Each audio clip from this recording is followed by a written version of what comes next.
Assalamualaikum warahmatullahi wabarakatuh. Alhamdulillah wassalatu wassalamu ala Rasulillah wa ala alihi wa sahbihi wa mawalah. Asyhadu an la ilaha illallah wahdahu la syarika lah wa asyhadu anna Muhammadan abduhu wa rasuluhu la nabiyya ba'dah. Amma ba'd. Kaum muslimin yang dirahmati Allah Subhanahu wa taala, Rasulullah sallallahu alaihi wasallam terkenal dengan akhlak mulianya. Di antara akhlak-akhlak Rasulullah yang mulia adalah tawadhu. Tawadhu adalah sikap rendah hati. Tawadhu adalah lawan kata daripada takabbur, yang berarti angkuh, congkak, tinggi hati, sombong. Orang yang tawadhu adalah orang yang sadar diri, orang yang menyadari bahawa semua yang dimilikinya, semua kenikmatan yang ada di tangannya adalah pemberian Allah Subhanahu wa taala. Teman-teman yang dirahmati Allah Subhanahu wa taala, Nabi Muhammad sallallahu alaihi wasallam, manusia yang paling mulia di antara manusia lainnya saja, diperintahkan untuk bersikap tawaduk terhadap orang mukminin. Lantas apakah kita pantas untuk bersikap angkuh, bersikap sombong? Wakhfid janahaka lil mu'minin, kata Allah, dan berendah hatilah terhadap orang-orang mukmin.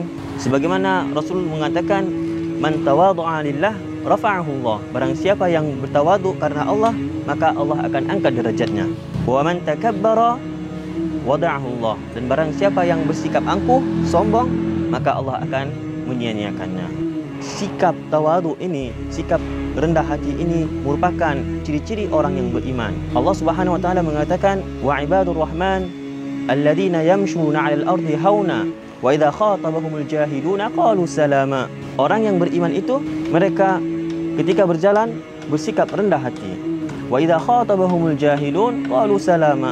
Dan ketika orang-orang yang jahil menyapa mereka, mereka mengatakan sesuatu yang mengandung keselamatan. Marilah kita didik diri kita untuk selalu bersikap tawadhu, bersikap rendah hati. Tidak patut kita bersikap sombong. Perlu diperhatikan, Rasul mengatakan, la yadkhul jannah man kana fi qalbihi mithqal dzarratin min kibr. Tidak akan masuk surga orang yang dalam hatinya memiliki sifat sombong, walaupun sebesar biji. Sombong ini adalah sikap menolak kebenaran. Tawadhu adalah tunduk kepada kebenaran, menerima kebenaran. Semoga bermanfaat. Semoga kita bisa menjadi hamba Allah yang tawadhu. Semoga Allah menerima amal ibadah kita. Mohon maaf apabila ada salah kata. Wal afu minkum wabillahi taufiq wal hidayah. Assalamualaikum warahmatullahi wabarakatuh.